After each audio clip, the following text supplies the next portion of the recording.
Alô, Vitor Brown, boa noite. Boa noite, Zé Maria Trindade, Ana Paula Henkel. Um abraço ao mestre Augusto Nunes. Boa noite a todos. Não dá certo, esse tipo de manifestação não dá certo porque é de mentira, né? A oposição é bem-vinda sempre, né? Nós tentamos sempre enxergar onde tem a boa crítica, né? Isso através dos governos aí. E a boa crítica é fundamental, né? Para pressionar o governo, para fazer as políticas públicas evoluírem. Por exemplo, né?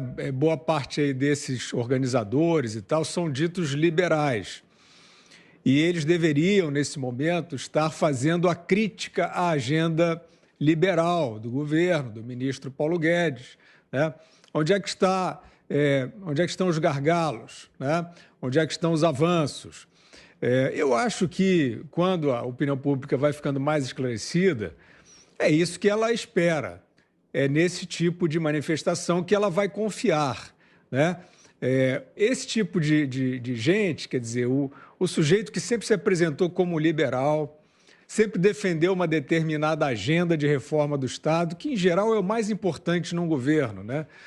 O líder é mais ou menos caricato, né? Ele diz mais ou menos coisas controversas ou agressivas. Isso aí é a parte estética, praticamente, né? Eventualmente pode resvalar na política por conta aí de um discurso, né, que possa provocar reações no debate político. Mas a aferição do que se passa em governo são as políticas, são as reformas, é a gestão.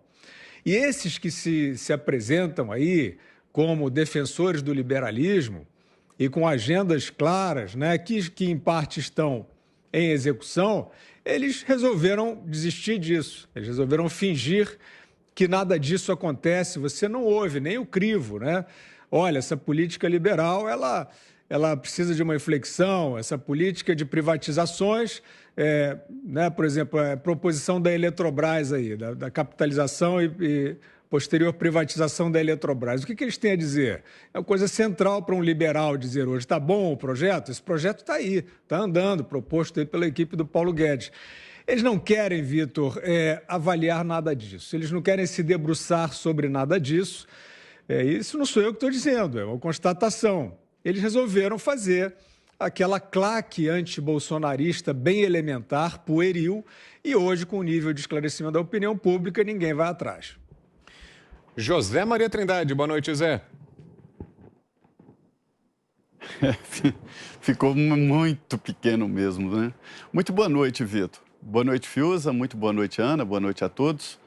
Olha, o comentário aqui é de que é preciso acabar com essa história de que o governo, o Congresso e o Supremo têm que se pautar por manifestações. Este é um esforço da Câmara e do Senado, mas devo te dizer que isto é, sim, muito importante. Dá o verdadeiro tom, dá o que pensam os setores da sociedade, as pessoas, e a partir daí, os deputados, os senadores podem sim seguir pelo que pensa a população. Essa história da democracia indireta, né, de que os deputados exercem o poder através dos seus mandatos aqui, aprovados pela população, isso tem que ser aferido tempos em tempos, ou seja, através de manifestação pública. Ninguém deixa a sua casa, deixa a sua família e seus amigos e vai para a Avenida Paulista ou aqui para a Esplanada dos Ministérios, no Sol, se não tiver uma proposta, se não tiver uma bandeira, se não for organizado um sentimento no sentido de todos unirem com o mesmo sentido. Esse grupo aí que tentou fazer essa manifestação, a manifestação não aconteceu, né? Por isso que eu estou dizendo tentou. Na verdade, eles acharam que comandavam o processo. Eles estavam no impeachment da ex-presidente Dilma e estavam ali junto com os bolsonaristas, o pessoal que apoia o governo, enfim, vários setores. E depois eles acharam que estavam tão fortes que poderiam derrubar um governo. Eles achavam que poderiam refazer a política nacional através do seu pensamento. Não podem, isso não é assim. E aí o que acontece? Só eles foram, só essa cúpula desse grupo que não tem nenhuma ligação com os partidos de esquerda. É tradicional, isso está no DNA do PT. O PT não vai pôr brasa em sardinha alheia. Esta é a realidade, este é o jogo bruto do poder. Falar em terceira via é até ridículo, não tem candidato, não tem grupo especializado. Dá nisso aí e acaba frustrando os que acreditavam. Todos sabiam que essa manifestação não ia dar em nada. Veja bem, pelas imagens, o Rio de Janeiro ficou mais vazio do que sem manifestação. Ou seja, se comparar o domingo com os dias normais do Rio de Janeiro, chegaremos à conclusão que os dias normais estarão com praias mais cheias, o calçadão mais lotado do que aquele dia que as pessoas não queriam se misturar com aquela manifestação. Então, é preciso respeitar a história e respeitar a memória do povo. Não se faz uma manifestação assim. E vem outra aí, vem outro fiasco aí. Já está sendo programada uma nova manifestação. E é incrível que todo esse aparato montado, isso tem um preço e não saiu do bolso deles, não. Agora, viu lá no Rio aquele caminhãozinho amarelo? É uma coisa antiga. Dá até para... Não era essa manifestação com esse caminhãozinho lá de 54, sei lá, aquele Chevroletzinho amarelo. Tudo esquisito. Não é assim. Quem faz uma manifestação real é o povo e não adianta. E o povo, para sair às ruas, precisa de uma bandeira.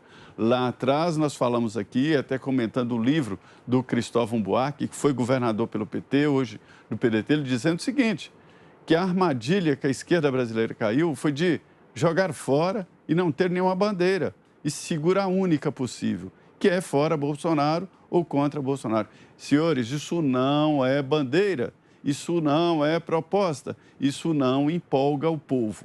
O que interessa agora é o seguinte, é apresentar ideias novas. A política mudou, o povo está sendo informado a todo instante. Então, esta é a realidade. E também há uma realidade dura, e esse divórcio entre os deputados, senadores e seus representados, né? O povo, não há mais ligação e não há mais liderança. Análise agora da Ana Paula Henkel. Boa noite, Ana.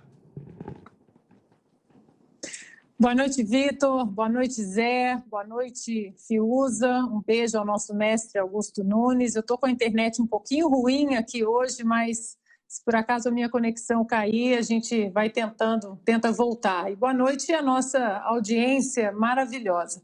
Queria puxar um gancho aí do Zé, porque é o que... Eu tenho muitos amigos no Rio e eles comentaram exatamente o que o Zé disse, que um domingo ensolarado, um dia lindo no Rio, as ruas, Copacabana estava, inclusive, mais vazia do que normalmente, ou seja, a própria manifestação aí programada anti-governo e pró, ninguém sabe o quê, né? Porque nós vimos as imagens dessa manifestação, nós vimos ditos liberais aí acenando com o microfone para uma plateia com bandeiras de sindicatos, com bandeiras da CUT e liberais ali, ditos liberais, né, muito confortáveis, com o microfone na mão, falando para os sindicalistas, falando para uma plateia que quer mais governo, que quer maiores tentáculos, né, em relação ao poderio aí estatal.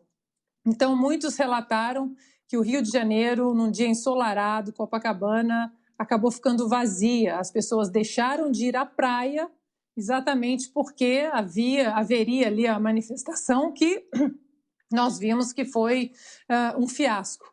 O que mostrou, essas imagens aí mostraram, né, não apenas o fiasco, mas mais uma vez mostra que tanto o grupo MBL ou Vem Pra Rua, grupos que outrora foram importantes e que nós pensamos que eles tinham aí projetos de discussão, projetos intelectualmente honestos, de um debate honesto, hoje a gente vê que não é bem isso, Vitor. O projeto era tirar alguém do poder para colocar apenas aqueles que eles queriam estivessem no poder. E hoje a gente sabe que eles acabaram se transformando aí num projeto de um puxadinho do PSDB, porque não há críticas, né, ao PSDB, não há críticas ao governo de São Paulo, João Dória, aos eternos lockdowns, a vacinação aí em massa, principalmente para crianças, né? Por exemplo, o governador João Dória disse: nós vamos vacinar nossas crianças e nossos adolescentes. O Ministério da Saúde, há 3 dias, junto com a Anvisa, emitiu uma nota oficial dizendo que não recomenda a vacinação para menores de 18 anos e, no entanto, nada disso é criticado por esses grupos, né? Tanto o MBL quanto o Vem Pra Rua. Então é isso, Vitor. Nós vimos um fiasco, né? Não apenas o brasileiro, ele não quer... ele quer debater. O Fiuza tocou num ponto muito, muito importante. É preciso ter uma oposição propositiva. O que vocês estão propondo? Quais são as soluções que vêm do outro lado? Porque só gritar fora Temer, fora Bolsonaro, e sem propor nada, o brasileiro está cansado disso. E vimos agora, né, com a poeira um pouco mais sentada, que a carta do presidente Jair Bolsonaro foi uma carta aí de coragem, né, porque acalmou a greve dos caminhoneiros, os índices econômicos subiram, as ruas, né, não responderam ao grito de apenas fora Bolsonaro. Tá, fora Bolsonaro, mas o que vocês estão propondo? E essa segunda pergunta aí, ela até hoje não tem resposta por essa terceira via que nunca nasceu e parece que não vai nascer. Algo mais, Fiuza? Olha, só para completar o que a Ana e o Zé já disseram, Vitor, a população está muito preocupada porque ela vive uma crise na área de saúde, né, sem precedentes, e ela está, nesse momento, procurando as referências, né, procurando em quem ela pode confiar, e está difícil de achar. E uma das referências que, enfim, né, se auto-intitulou aí autoridade no assunto é o governador de São Paulo, o João Dória. O governador Dória iniciou aí esse período com uma postura bem agressiva, que dava a impressão de que ele estava respaldado por uma ciência sólida, fazendo um trancamento geral do estado de São Paulo, que é o motor do Brasil.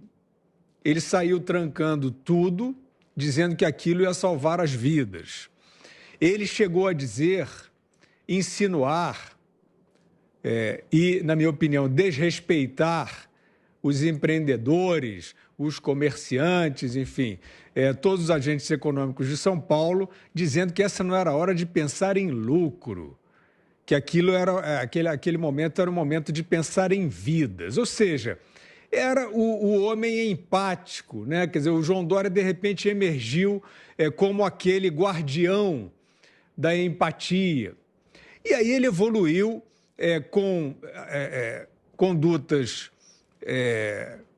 eu ia dizer suspeitas, mas condutas que hoje estão demonstradas como incorretas, né? Condutas que precisam, inclusive, eu acho, de uma revisão, porque ele chegou a dizer que esse lockdown, que era um slogan, não era uma política de segurança sanitária. Hoje a gente sabe isso no mundo todo, né? Com mais de 1 ano e meio aí de pandemia, nós sabemos que não há estudos, né?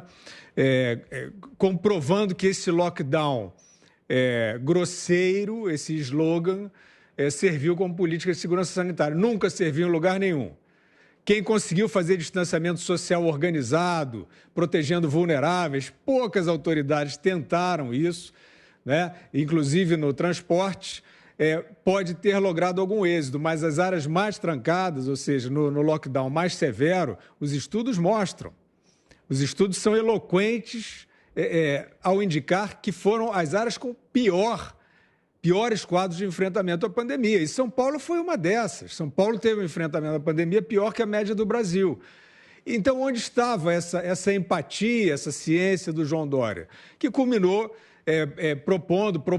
propagandeando uma vacina com informações que ele não poderia apresentar ao público, né? Informações que foram desmontadas pela realidade, como, por exemplo, a suposta eficácia de 100% contra óbitos, né? Isso é muito grave, isso é muito sério. Mas estava aí o João Dória com a sua máscara, ele falava de máscara até sozinho, né? No seu gabinete, eu sei lá onde é que ele estava sempre com aquela máscara, cobrindo quase o rosto todo, o que aparentemente para ele fica muito confortável, né? Falar com o rosto coberto. E sempre naquele tom de consternação, né? Aquele homem aparentemente condoído, né? com a tragédia. Pois bem, fora todos esses disparates, ele aparece nesse momento numa micareta, né? Que postura é aquela? Que conduta é aquela? Esqueceu do que a gente... Ou a pandemia está resolvida? É isso? Ou a pandemia não deixou marcas, não deixou cicatrizes? Está tudo resolvido? Está tudo tranquilo em relação à saúde pública no Brasil? Para a gente ver aquela dancinha patética de um homem que se revela, Vitor. De um homem que assim se revela, né? Revela a sua verdadeira índole. Né? Esse homem com esse tipo de conduta não pode ser aquele homem consternado, aquela consternação. Né? Hoje, nós olhando, fazendo o contraste, nós somos levados a achar que aquela consternação era uma propaganda, era uma ação de um canastrão, né? Como todos os seus dados, suas supostas diretrizes científicas caíram por terra. Então é isso, a população continua em busca, né, de referências. A gente vai falar mais disso no programa, em busca de referências sobre saúde, porque está difícil, a informação está muito embargada, e a gente vê numa micareta patética desse tipo que o governador de São Paulo nunca foi uma referência para esse assunto tão sensível no Brasil. Diga, Ana. Eu só gostaria de ler o documento que parece que muita gente não quer divulgar, mas é um documento oficial do Ministério da Saúde, em concordância com uma nota recente da Anvisa, e esse documento foi atualizado dia 10 de setembro, ou seja, há 3 dias, e o documento da Anvisa eu coloquei o PDF, o link do PDF no meu Twitter, e na página 40 diz, no item 6.3.2, diz o seguinte: vacinação de menores de 18 anos. As vacinas Covid-19 não estão indicadas para essa faixa etária. Indivíduos que forem inadvertidamente vacinados deverão ter seus esquemas encerrados sem que sejam administradas doses adicionais. Portanto, o Ministério da Saúde, oficialmente, junto com a Anvisa, agora está dizendo: se menores de 18 anos que vacinaram com a primeira dose deverão ter seus esquemas encerrados sem que sejam administradas doses adicionais.